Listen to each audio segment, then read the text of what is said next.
ഇതിനിടയിൽ രാജ്യത്തെ ചിലയിടങ്ങളിൽ കാലാവസ്ഥ മോശമാണ്. കനത്ത മഴ ദില്ലിയിൽ ഉണ്ടായി. അതിനോടനുബന്ധിച്ച് തന്നെ സിവിൽ സർവീസ് കോച്ചിംഗ് സെന്ററിന്റെ ബേസ്മെന്റിൽ വെള്ളം കയറി അപകടമുണ്ടാകുന്ന ഒരു സാഹചര്യം ഇന്നലെ വൈകിട്ട് സംഭവിച്ചു. രാത്രി 7 മണിയോടെ 3 വിദ്യാർത്ഥിനികളാണ് മുങ്ങി മരിച്ചത്.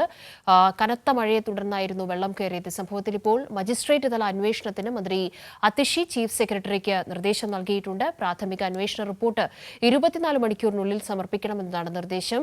സിബി ജോസഫ് ഇപ്പോൾ ദില്ലിയിൽ നിന്നും ഈ വാർത്തയുടെ കൂടുതൽ വിവരങ്ങളുമായി ചേരുന്നുണ്ട്. സിബി, വലിയ അപകടമാണ്, അങ്ങനെ തന്നെ പറയേണ്ടി വരും. 3 പേർക്കാണ് ഈ വെള്ളക്കെട്ടിൽ ജീവൻ നഷ്ടമായത്. ഇപ്പോൾ അതുമായി ബന്ധപ്പെട്ട് എന്താണ് സംഭവിച്ചത് എന്നത് മേയർ അടക്കമുള്ളവരുടെ വിശദീകരണം വന്നിട്ടുണ്ട്. അന്വേഷണം മുന്നോട്ട് പോകുന്നുണ്ട്. എങ്ങനെയാണ് ഇപ്പോൾ നിലവിലത്തെ സ്ഥിതി?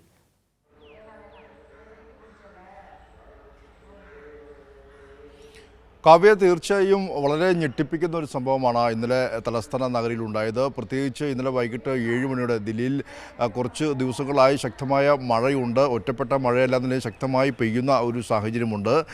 ഇന്നലെ വൈകിട്ട് 7 മണിയോടെയാണ് ദില്ലിയിലെ കരോൾ ബാഗിലുള്ള ഈ IAS പരിശീലന കേന്ദ്രത്തിൽ, അല്ലെങ്കിൽ UPSCയുടെ പരിശീലന കേന്ദ്രമായ റാബൂസ് അക്കാദമിയുടെ ഏറ്റവും ബേസ്മെൻറ്റിലേക്ക് വെള്ളം കയറുകയും അവിടെ 7 അടിയോളം ഉയരത്തിൽ വെള്ളം പൊങ്ങുകയും അവിടെ 3 വിദ്യാർത്ഥികൾ ഇന്നലെ ദാരുണമായി മുങ്ങി മരിക്കുന്ന ഒരു ഫസ്റ്റ് സാഹചര്യമുണ്ടായത്. 2 വിദ്യാർത്ഥികളും ഒരു വിദ്യാർത്ഥിയും, അങ്ങനെ 3 പേരാണ് ഇന്നലെ മരിച്ചത്. രാത്രി 7 മണിയോടെയായിരുന്നു സംഭവം. വളരെ ഞെട്ടിപ്പിക്കുന്ന ഒരു സംഭവം തന്നെയായിരുന്നു. പ്രത്യേകിച്ച് ഒരു വലിയ വെള്ളക്കെട്ടിൽ വിദ്യാർത്ഥികൾ ഇങ്ങനെ ഒരു കെട്ടിടത്തിലെ ബേസ്മെൻറ്റിൽ മുങ്ങി മരിക്കുക എന്ന് പറയുമ്പോൾ സ്വാഭാവികമായും അത് ഞെട്ടിപ്പിക്കുന്ന ഒരു സംഭവം തന്നെയാണ്. അവിടെ ലൈബ്രറിയിൽ, ഈ ബേസ്മെൻറ്റിലായിരുന്നു ലൈബ്രറി. ഈ ലൈബ്രറിയിൽ വായിക്കാൻ അല്ലെങ്കിൽ പഠിക്കാൻ പോയിരുന്ന വിദ്യാർത്ഥികളാണ് ഈ അപകടത്തിൽപ്പെട്ടത്. ഏകദേശം 40ലധികം വിദ്യാർത്ഥികൾ ഇവിടെ ഈ ഒരു സമയത്ത് ലൈബ്രറിയിൽ ഉണ്ടായിരുന്നു എന്നുള്ളതാണ് നമുക്ക് മനസ്സിലാക്കാൻ കഴിയുന്നത്. അവിടെ ഈ വിദ്യാർത്ഥികൾ ബേസ്മെൻറ്റിൽ കുടുങ്ങിപ്പോയ 3 വിദ്യാർത്ഥികളാണ് പിന്നീട് വെള്ളത്തിൽ മുങ്ങി മരിച്ചത്. എന്തായാലും ഈ ഒരു സ്ഥലത്ത് ഇപ്പോൾ വിദ്യാർത്ഥികളുടെ വലിയ പ്രതിഷേധം ഈ ഒരു പരിശീലന കേന്ദ്രത്തിന് മുന്നിൽ ഇപ്പോൾ ഉണ്ട്.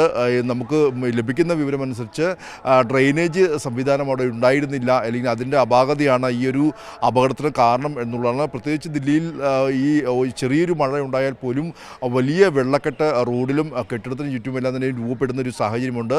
ദില്ലിയിൽ ആകമാനം ഈ ഡ്രെയിനേജിങ് സംവിധാനം ഒന്നിനെയും, അല്ലെങ്കിൽ ഒരു മഴക്കാല മുന്നൊരുക്കങ്ങൾ ദില്ലി സർക്കാരോ അല്ലെങ്കിൽ കേന്ദ്ര സർക്കാരോ നടത്താറില്ല എന്നുള്ളതാണ് യാഥാർത്ഥ്യം. അതിൻ്റെ ഒരു പരിണിത ഫലമാണ് ഇപ്പോൾ ഈ 3 വിദ്യാർത്ഥികളുടെ മരണത്തിന് ഇടയാക്കിയതെന്ന് പറയേണ്ടി വരും. ഇന്നലെ എന്തായാലും ദില്ലി മന്ത്രി അതിഷി മജിസ്ട്രേറ്റ് തലത്തിലുള്ള അന്വേഷണമെല്ലാം തന്നെയും പ്രഖ്യാപിച്ചിട്ടുണ്ട്.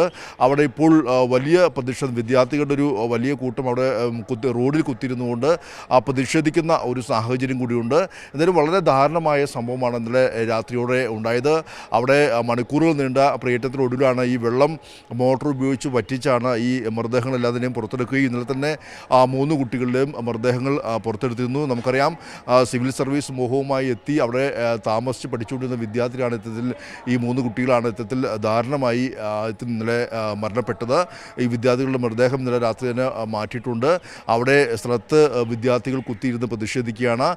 ഇന്നലെ തന്നെ ഈ ഒരു സംഭവവുമായി ബന്ധപ്പെട്ടുകൊണ്ട് 2 പേരെ, ഈ അവിടുത്തെ അക്കാദമിയിലെ 2 പേരെ കസ്റ്റഡിയിലെടുത്തു നമുക്ക് ലഭിക്കുന്ന വിവരം. എന്തായാലും ഇതിൻ്റെ അന്വേഷണത്തിൻ്റെ ഈ മജിസ്ട്രേറ്റ് തലത്തിലുള്ള അന്വേഷണമെല്ലാം തന്നെ ഇപ്പോൾ മുന്നോട്ട് പോകുകയാണ്. നിലവിൽ അവിടെ വിദ്യാർത്ഥികളുടെ പ്രതിഷേധമുണ്ട്. ഇന്നലെ രാത്രിയോടെയാണ് ഈ സംഭവം ഉണ്ടായത്.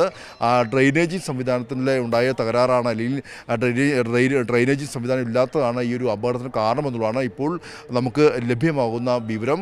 അവിടെ ദില്ലി പോലീസും അതോടൊപ്പം തന്നെ ഫയർഫോഴ്സും അതോടൊപ്പം തന്നെ ദുരന്ത നിവാരണ സേനയും എല്ലാം എത്തിയാണ് ഇന്നലെ വിദ്യാർത്ഥികളുടെ മൃതദേഹങ്ങളെല്ലാം തന്നെയും പുറത്തെടുക്കേണ്ടി വന്നത്.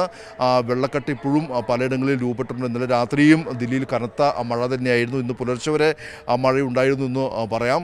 ആ രീതിക്ക് ദില്ലിയിലെ പല ഭാഗങ്ങളിലും വലിയ രീതിയിൽ വെള്ളക്കെട്ടുകൾ രൂപപ്പെട്ടിട്ടുമുണ്ട്. ഇന്നലെ രാത്രിയാണ് ഇത്തരത്തിൽ ഈ ബേസ്മെൻറ്റിൽ കുടുങ്ങിയ വിദ്യാർത്ഥികൾ മരിക്കുന്ന ഒരു സംഭവം ഇന്നലെ ഉണ്ടായത്. കാവ്യ.